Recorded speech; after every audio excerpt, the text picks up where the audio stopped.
ఇప్పుడు చాలా మంది యంగ్‌స్టర్స్, ఎంటర్‌ప్రెన్యూర్స్ స్టార్ట్ చేయాలంటే ఆ కంఫర్ట్ జోన్‌ని మిస్ అవుతాము అనే భయం ఉంటది.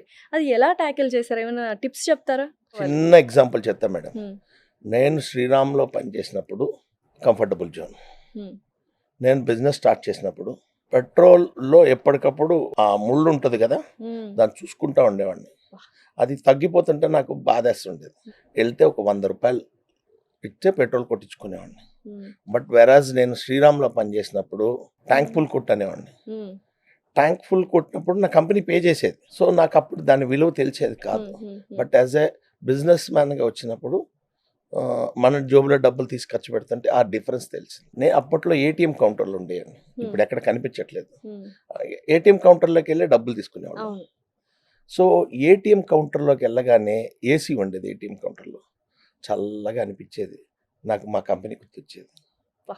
మా కంపెనీలో ఉన్నప్పుడు నేను చక్కగా ఒక ఏసీ క్యాబిన్‌లో కూర్చొని మంచి ఉద్యోగం చేస్తుండేవాడిని. హ్మ్.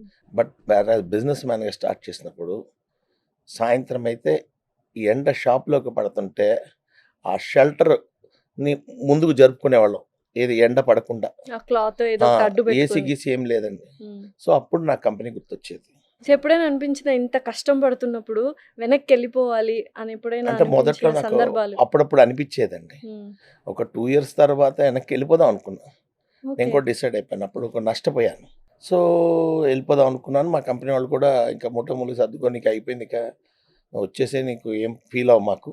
హ్మ్. ఈ కంపెనీ నీదే అనుకో వచ్చి జాయిన్ అవ్వమన్నారు. అంటే it's a very good opportunity అంతే. నాకు.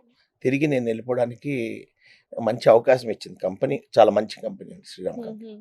బట్ ఎళ్ళిపోదాం డిసైడ్ అయిన తర్వాత ఒక ఇద్దరు ఫ్రెండ్స్ హ్మ్. నా కంపెనీలో ఉన్న ఫ్రెండ్ ఒకతను, ఇంకొకాయన మీడియా రంగంలో ఉన్నాడు. హ్మ్. ఆయన ఆళ్ళిద్దరు చెప్పారు. ఎళ్ళమాకు. హ్మ్. ఎళ్తే మళ్ళీ నీకు అక్కడ జీరో నుంచి స్టార్ట్ అవుతావు. హ్మ్. ఎంత కంపెనీ యాక్సెప్ట్ చేసినా నీ ఆ ఎన్విరాన్మెంట్‌లో రేపొద్దున్న నీకు అంత కంఫర్టబుల్ అనిపించకపోవచ్చు. అనిపించదు. ఎందుకంటే బట్ ఈ హ్మ్. ప్రయత్నం ఇక్కడి దాకా చేసావు. హ్మ్. ఈ ప్రయత్నం ఇంకా కొనసాగిస్తే బావుంటదేమో అని సలహా ఇచ్చారు. హ్మ్. చాలా సందిగ్ధంలో ఒక 2, 3 డేస్ ఆలోచించి ఉండిపోవడానికే హ్మ్. నిర్ణయించుకున్నాను. ఆ రోజున ఉండిపోవడం స్టార్ట్ చేసి బిజినెస్ మీద సీరియస్‌గా పనిచేయడం హ్మ్. మొదలుపెట్టాను. మళ్ళీ ఈ రోజు వరకు నేను ఏ రోజున కూడా వెనక్కెళ్ళిపోదామని ఆలోచించలేదు. ఓకే. ఆహ్, ఆహ్, ఏమన్నా తప్పు చేశానన్న భావన ఏం లేదు. హ్మ్. I did a good job. హ్మ్. డెఫినిట్‌గా బావుంది ఈరోజు.